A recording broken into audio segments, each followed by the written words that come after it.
Rap Critic, come on down. You're the next YouTuber to get a Skillshare sponsorship. Thank you.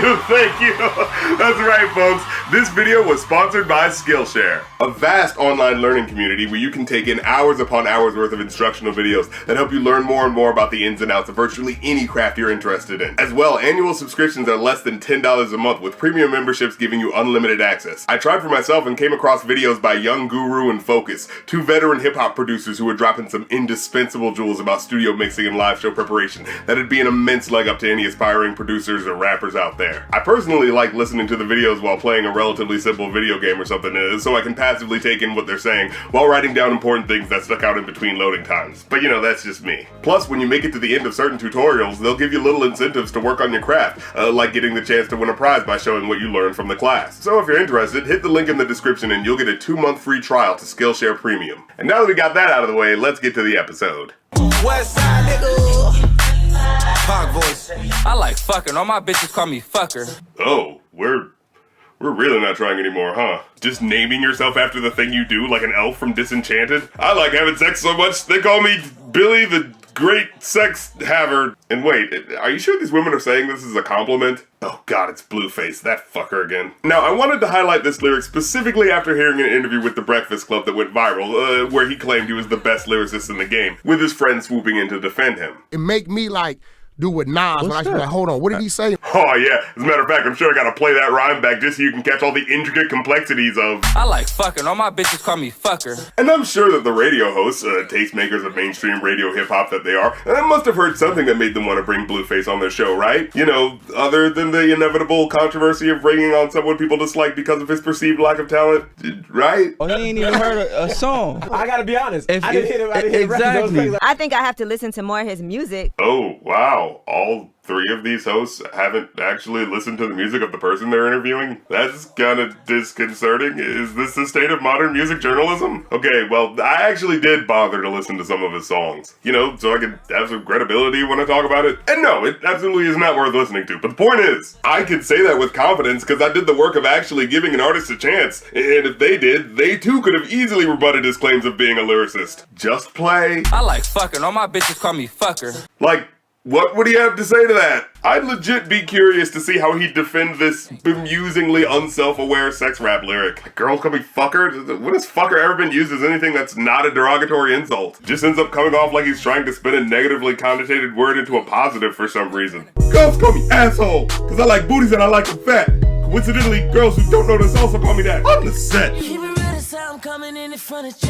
You're so beautiful, I can't see it in front of front. So recently, Tory Lanez put out an album inspired by sampling his favorite songs from 2000s rap and R&B. And he sampled one of my absolute favorites, Beautiful by Snoop Dogg featuring Pharrell Williams. I actually reviewed it a couple years ago if you want to go check it out. Yeah, after this, of course. And so on this song, he's remixing Snoop's classic track to talk about his own favorite girl. Shawty, I'm a different man off the Hennessy. Tryna hit it so good, you remember me. Pussy good like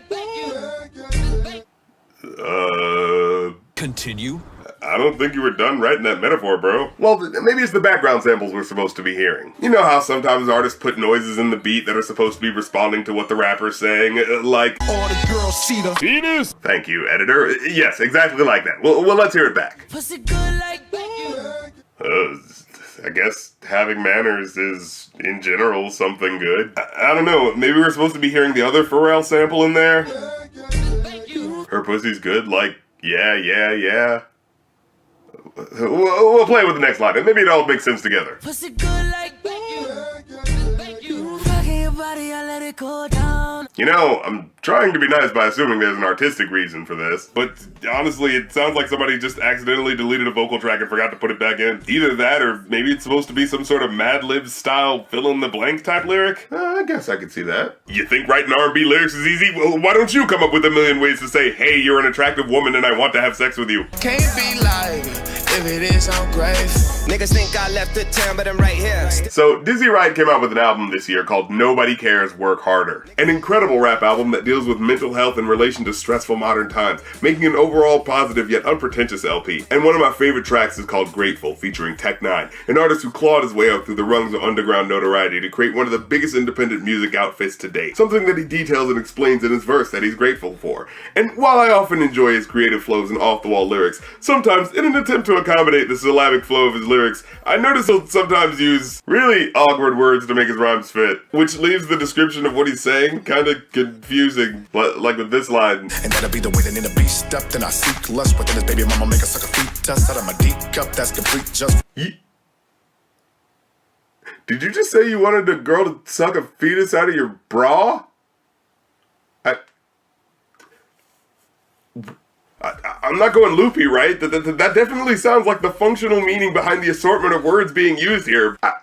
That can't be what he means. Okay, well, if I were to be as charitable as possible, maybe when he says fetus, he just means like a general term for like jizz, you know, in the same way rappers sometimes use like synonyms for children as a metaphor for cum, you know, most famously. You ain't babysitting, but my kids all on your couch. Difference being, with a crass line like that, it's pretty clear J. Cole isn't actually talking about toddlers sitting on a couch. You realize it's a play on words because of what sperm eventually becomes, right? But when you specifically call your ejaculated sperm your fetus that you're telling her to suck out of your D cup, it just sounds like a way more disturbing image than I think he intended. Then again, I'm not even sure that's what he's talking about. I'm just trying to gather as many context clues as I can from the other words he's saying, but it is not helping. I mean, of course, I could probably just go off the general assumption that if there's a metaphor in a rap song that you don't understand, it probably has something to do with blowjobs. So I guess that means D cup means dick? Are we calling dicks D cups now? Is that the new thing? D-Cup sounds more like a company that makes jock straps than anything. D-Cups, now with hardened exterior protection,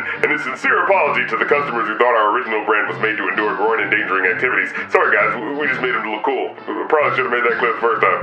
I wanna touch on you see me in my room, wish you were here right now. Talk about a sex song for modern times. This is a joint by Doja Cat, an MC made famous by her viral internet smash, Bitch I'm a Cow. And hey, if you got famous on the internet by being a sexy but quirky personality, song about cybersex seems like the next logical step. And it's a fun song for the most part, capturing the excitement of finding intimacy with someone online who's into the stuff you're into. When he off work, he calling me on Skype. Trust me when I meet him, I'm fucking him on sight. Oh, surf that till I drown in all of your pics. Can't scroll down cause some of them dicks. Wait, were you not expecting dick pics from the person you're actively cybersexting? I mean, I'm not one to advocate for sending them unsolicited, but in this instance, she actively wants to drown in all of his pictures, and I mean, the song's about cybersex. I was assuming you were gonna see him eventually, right? Or, hey, don't let me assume, she might be in public or something, and just doesn't want to advertise his family jewels to anyone. My parents going through my shit. Specifically her parents? I'm sorry, how old is she supposed to be in the song? Okay, again, don't want to assume, but maybe her parents are visiting, you know, and she just doesn't want him to see the... Nigga, you a creep, so you a daytime. Wow, okay, this is getting increasingly harder to sidestep. Because, you know, people usually aren't on Dateline for positive reasons. And you put that lyric on a song that's supposed to be about finding a stranger to have sex with. Come on, fun silly pop song, why are you making me think about that? I don't want to think about that. God damn it, go to the next song. I got demons in my brain, they want me to let it go. Shorty tell me I'm the same cause I'm fucking all these hoes. So, I hate to get all nerdy on you. Actually, what the hell am I talking about? I love doing that. But anyways, have you seen a show called Death Note? It's about a guy who finds a notebook that can let him kill any person he doesn't like. All he has to do is write their name in the book and the person is automatically destined to die. It's an engaging detective drama from the killer's perspective as he tries to avoid the person trying to find him. An anime about justice and intrigue, peppered with mystical elements and themes that probably went over the heads of these assholes who just threw it on their song to sound cool. Shorty tell me I'm the same cause I'm fucking all these hoes. And you can specifically tell they use the Death Note thing just to sound cool, cause it doesn't even make sense how they use it. Heard them niggas throwing shade, fuck them all cause they broke. I signed my Death Note, what's hope? Wrapped around my neck, a rope. So, hold on, you just said, yeah, fuck the haters throwing shade, I don't care about them, and now I'm going to sign my Death Note and hang myself? Like, what's happening here? Are you dissing the haters because your life is great, or does life suck and there's no hope? And more importantly, if you're making a song about having that Death Note power fantasy, why would you use it on yourself and not the enemies you just mentioned throwing shade at you? I don't got time for lies and jokes. You gon' make me go Incredible Hulk. Are you gonna go Incredible Hulk after you're dead? This doesn't make any sense. It just sounds like unfinished astroturfed emo rap. It's just an awkward clash of slowed down guitars mashed up against a stuttering hi-hat SoundCloud beat with edgelord lyrics that are vaguely about dark topics, but with a JK though, because I'm actually rich and cool and my life is still totally better than yours attitude that robs it of having any emotional impact as music. Went through the pain, now I'm letting loose. Mix hoes white and black like a Beetlejuice. I mean Beetlejuice shit. Oh, and here they're doing that thing where they go, oops, I didn't mean to say that word, which fit the rhyme scheme I was doing. I meant to say this other word that I couldn't use because it didn't fit the rhyme scheme, so I'll just pretend it was a mistake and move on. Except, wait, the Beetlejuice actually works better with the original rhyme setup, so there's not even a functional reason why he's doing it. You know, in the middle of writing this episode, I found out that these guys wrote this song in 30 minutes. Well, sounds about right anyway. Yeah, I've been drinking on tubs. You look just like my rich auntie. She was the first person wearing blondie. I used to wonder for my auntie. Alright, didn't need to know that. I've been drinking on tubs. Well, if we learned anything today, kids, it's stay off the cough syrup. It apparently makes you start confessing stuff you don't need to be confessing. Fuck rap, bustin' like an addict with a semi-automatic who done had it and he ready for anybody to buck back. I dare get to test me, cause not a single one of you motherfuckers impress me. And maybe that's a little bit of an exaggeration, but I'm full of innovation. Whoa. Did you just walk back your brag raps like 4 lines into the song? Cause not a single one of you motherfuckers impress me. And maybe that's a little bit of an exaggeration. Dude, what the hell? If you're gonna make a brag rap track, go all in. You don't say, hey, all you guys suck, but like, not really though, cause, you know, wouldn't want to mischaracterize other competing artists. I mean, we all know rappers are vastly exaggerating when they talk shit. Hell, every rapper saying they're the best can't possibly be true, but you're supposed to come off like, you know, at least you believe it. And if you can't maintain that thread through a brag rap track, then what are we even doing here? I'm tired of all of this high school, he's cool, he's not rap shit. Can a single one of you motherfuckers even rap shit? No, this ain't a diss to the game, this is gas to the flame. I love it.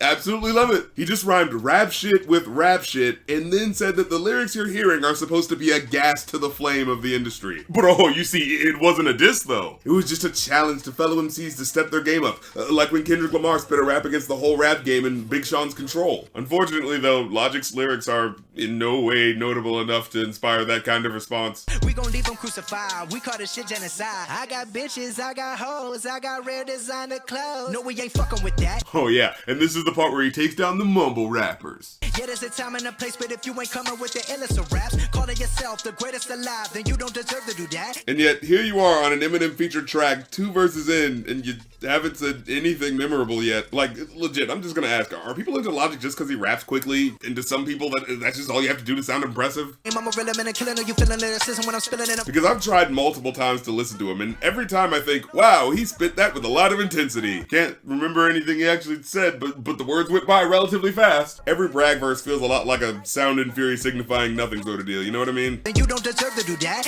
No, please do not do that. You gon' make Bobby attack, you gon' make Bobby boy snap, you gon' make Bobby boy snap, Bobby boy. Yeah, you don't want Bobby pulling your card, because as he's demonstrated on this track, he's gonna not use wordplay or punchlines, and instead just kind of repeat some of his less interesting lyrics. Oh, I'm sorry, but saying mediocre rhymes slightly quickly is just not that compelling to me. I think Logic needs to learn what I learned when I played Sonic the Hedgehog back in the day and accidentally hit the speed shoe monitor. Faster doesn't always equal better. Logic, his words really move. Logic, did you know he's biracial too? Logic, he's the fastest thing alive. Except he's actually not that fast. And his songs are really that interesting. So, before we go on to this next one, I want to say something. As a music critic, I listen to lots of genres and mashups of genres, and can appreciate a wide variety of stuff that challenges your perception of what art can be.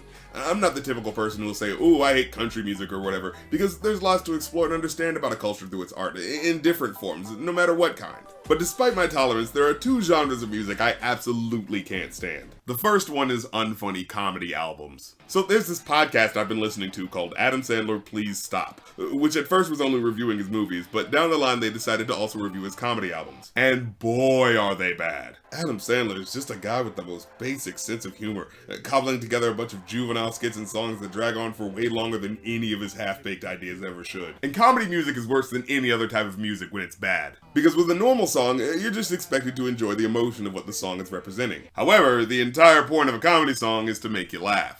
And when every line's specifically trying to elicit the reaction of laughter out of you, and you're like a minute in and still not laughing, it very quickly begins to feel like a waste of time. Just a barrage of cringy setups to predictable punchlines. Oh, and the second genre of music I hate? Charity singles. We love the earth, it is our planet. So you can imagine my reaction to a song that's basically a bunch of celebrities with more money combined than I could ever possibly imagine, telling me that I should give to charity in exchange for a collection of doofy animal puns that barely register as jokes. And for those that didn't check out my initial review, this is Earth by Lil Dicky, a rapper who actually got his start in comedy. Oh yeah, that's right, he originally wanted to be a comedy writer for movies and TV before he decided to bring his witty observations to the hip-hop world. And it seems like a good fit. I mean, after all, isn't hip-hop about punchlines anyway? We're just some rhinos, horny as heck. You get it? Cause they're horny. And they got horns. This is the material that was supposed to launch him into the comedy world. And you're supposed to be laughing because, what? A celebrity making animal puns? Oh, now that's funny. No, I haven't seen a DreamWorks movie before. What are those about? Hey, I'm a zebra. No one knows what I do, but I look pretty cool in my white or black. Seriously, this joke in particular ran out of steam 14 years ago, halfway through Chris Rock saying it in the first Madagascar movie. Hippity hop, I'm a kangaroo. How about that? Up and down with you. You know, when I first reviewed this, I didn't realize Sia was Australian, and that was supposed to be the joke in and of itself. And at first I felt silly for missing it, but then I thought, wait, do most people know where Sia's from? Like, wasn't the whole mystique of Sia that she was an obscure pop star the public at large didn't know anything about? And it's not like she has some distinct accent. Well, at least not one that doesn't sound like Rihanna anyway. Hell, most people don't even know what she looks like, much less where she came from. So if you don't know she's Australian, which by definition of how her PR as an artist has played out, most people don't, the joke doesn't work. And if that was just one or two moments, that'd be excusable. But there's just so much of this verse where there's no real joke beyond the general idea of a celebrity voicing an animal. I'm a squirrel looking for my next nut. Guys, jokes on popsicle sticks are funnier than this. And with Katy Perry's part, it didn't even seem like she understood what was happening. And I'm a pony, just a freak horse. But, come on, get on. Yeah. You can tell they cut her off after the there and just said, look, you don't have to get it, just say horse things. But I guess it's funny because she did a song called Dark Horse once. Again, these connections are tenuous at best. It's that Family Guy type humor where the joke solely relies on you knowing who they are. I'm just a giraffe once with a snake. But what's the joke here? Is Charlie Puth tall? Does he have a long neck or something? God, I forgot to talk about the actual rap verse. I'm a man. Hello. Can you hear me? You know, it's funny there's aliens in this video, because honestly, this verse is so awful, the only explanation I can think of is alien overlords are threatening to destroy the planet if you don't write a song on the spot like that Rick and Morty episode. And unfortunately, Lil Dicky was the person they chose to represent humanity. Each line sounds like him desperately trying to pull something together in between profuse sweating and nervous collar tugging. I hope it's not a simulation. Give each other names like Ahmed and Pedro. Certainly hope these aliens don't have the concept of rhyming on their planet. Yeah, we like to wear clothes, girls still look beautiful, and it covers up our human dick. Eat a lot of tuna fish. Guys, we'd be so screwed. Like, let's all just chill. Respect what we built. Like, look at the internet, it's cracking as hell. Yeah, the more you listen to him rap, the more you realize him front-loading the song with cameos was definitely to compensate for his lack of presence as an artist. Just slap a bunch of big names doing silly impressions of animals on my song. It's almost the same thing as telling a joke. Hey, funny man, I've got an impression for you. Hey guys, I'm Lil Dicky, and I like to put on a fake black rapper voice whenever I don't have any actual jokes. Oh, and I forgot to mention the laziest example of reference humor at the end of the first verse. I'm a marijuana plant, I can get you fucked up. And I'm Kanye West. Get it? Because you know who he is! Alright, that's all I had. Thanks for coming. There's no heightening of the joke. It's in no way related to the celebrity cameo doing the voice of an animal thing. He's not even treated like the rest of the verse where he gets a silly description afterwards. It's purely supposed to be funny because his name was said. And it's like, really? Comedy writer guy? Didn't have any jokes about Kanye? Couldn't come up with anything to say about him? Cause I can. Close on Sunday, you my Chick-fil-A. Close on Sunday, you my Chick-fil-A. So Kanye put out a Christian rap album this year. And man, it was awful. Like, even as someone who considers himself a believer in a God and who likes to study the Bible, there was virtually nothing interesting going on that album. We reviewed it for Going Off, my album review podcast with Muse. And in the episode, we talked about how there's actually some good Christian hip-hop out there, going against the stigma most critics would automatically weigh against a project like this. Because, hey, it's not about agreeing or disagreeing with the idea of having a religious message. It's about whether or not they present that message in an engaging way. In fact, we mentioned some of Kendrick's songs, and of course Lecrae, one of, if not the best best Christian rapper out right now. Hell, even Snoop Dogg put out a gospel album a year or so ago that honestly wasn't too bad. So it's not the idea of Christian music in and of itself that's the problem. It's the way the album's filled with so much bombast and seriousness, with so little to actually say. And what a shame coming from someone who probably made one of the best defining Christian rap songs of all time, Jesus Walks. Another song I actually reviewed this year by Patreon request. And in that episode, I detailed how the lyrics mainly served a purpose. That despite any silly illusions about Kathy Lee needing Regis, the song is for people that evangelical churches would look down upon. Drug dealers, sex workers, murderers. He was saying Jesus walks with them through any worldly struggles that cause them to be less than they could be. Jesus' message is that they can still be forgiven, that it's never too late to rise above the vices the world puts on you and lead a better life. So what's the lead single of his magnum opus on his Christian faith gonna be about? What profound, thought-provoking lyrics is he gonna hit us with? Closed on Sunday, you my Chick-fil-A, you're my number one with the lemonade. What? So, the lead single on an album about your Christian faith is named after a fast food restaurant. And this is an album we're supposed to take seriously? Like, a Christian rapper making a song about Chick-fil-A, that sounds like a hack's version of a skit about Christian rap. But here we are, he actually did it. They even ended with a little Chick-fil-A bumper at the end, which almost sounds like a chicken. Chick-fil-A! Burger! Okay, but seriously, are we just gonna pretend like everyone doesn't know they're an overtly homophobic company that donates millions to groups that do gay conversion therapy? And sure, Kanye came out in a recent interview saying he had mentioned being against homophobia in hip-hop in the past, but okay, first off, my guy, you've openly associated with some pretty conservative guys in the recent past. Nope, even more recent than that. Yep, Joel Osteen. That Joel Osteen. As soon as I said close on Sunday, just like Chick-fil-A, there was LGBTQ articles saying they need to boycott my company. Because you just made a song that's essentially free ad space for a company you have to know has used millions of dollars to fund political groups that are against gay rights. But I guess shut up, gay people, because he's denounced it in the past, so he's good to hang out with, like, one more conservative homophobic person, right? Hey Macklemore, you made 2 songs about white privilege, and you showed up to a couple of marches, so hey, you're good for 2 Ku Klux Klan rallies, no questions asked. That's the way it works, isn't it? He did a good thing once, so that means he's immune from criticism, right? He made Jesus Walk, so he's never going to hell! You can't do enough for nobody out here, so how about I stop? Oh no, people want me to be politically consistent! Like, to be honest with y'all, I'm not one of those people who says you can't enjoy a burger on your own time, because you may be thinking, hey, not buying a chicken sandwich isn't exactly doing the most in terms of helping gay people.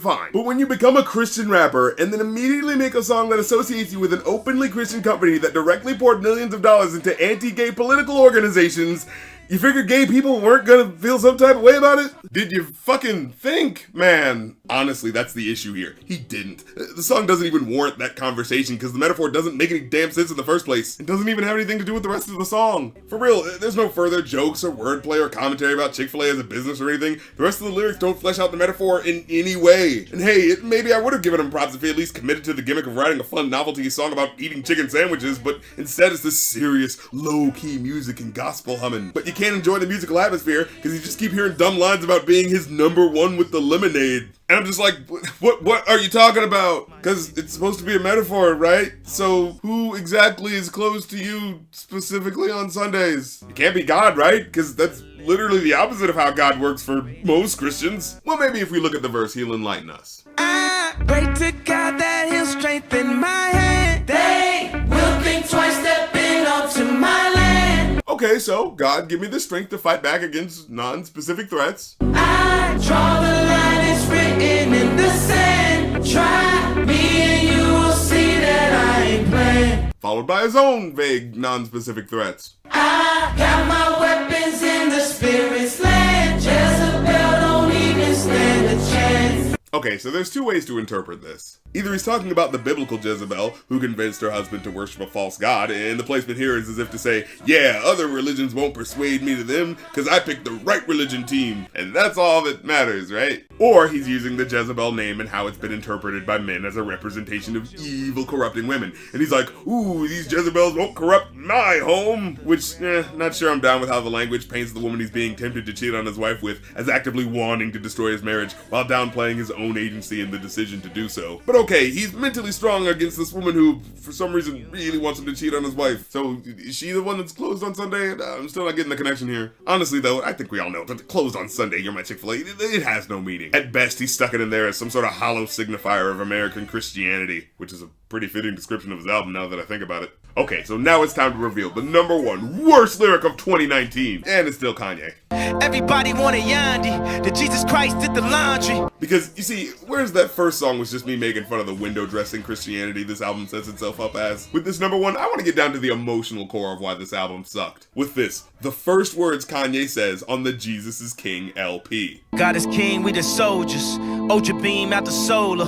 When I get to heaven's gates, I ain't gotta peek over. Oh wow, someone's really sure they're gonna get into heaven. Well hey, Kanye must have gone through some sort of transformation that's cleansed him of his past arrogant, self-centered way. Keeping perfect composure when I scream at the chauffeur. I ain't mean, I'm just focused. I ain't mean, I'm just focused. So, all internet irony aside, nobody's really buying this changed man shit, right? Do people actually believe Kanye's become a better person in Christ?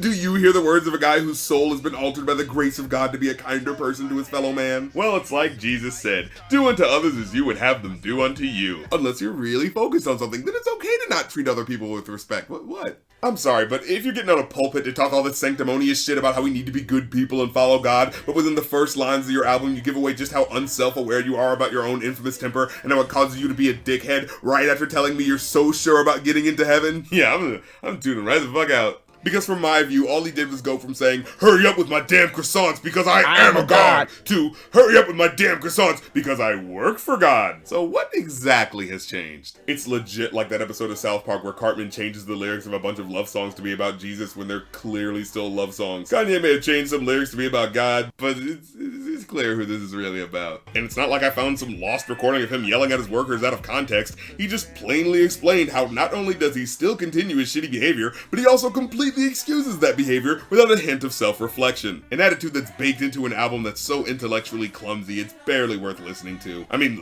look, if you're a Kanye stan or an evangelical who just wants to get your beliefs confirmed, hey, enjoy to your heart's content. But if it's good Christian rap you're looking for, seriously guys, just go listen to Lecrae. In particular, a song that blew me away a few years ago was Gangland, a song about how gangs in black communities were demonized by the media despite being some of the first initial response and protection many black communities had against police oppression. Then again, some people who listen to Christian music don't actually want to use their faith as a catalyst to talk about serious issues or engage with people's lives, exposing and exploring your insecurities. Some people would just rather listen to the type of Christian rap that's about millionaires telling you that they have to charge you $500 for their sneakers so their millionaire families don't starve. That's why I charge the prices that I charge. Yeah, you know, we all have our different priorities.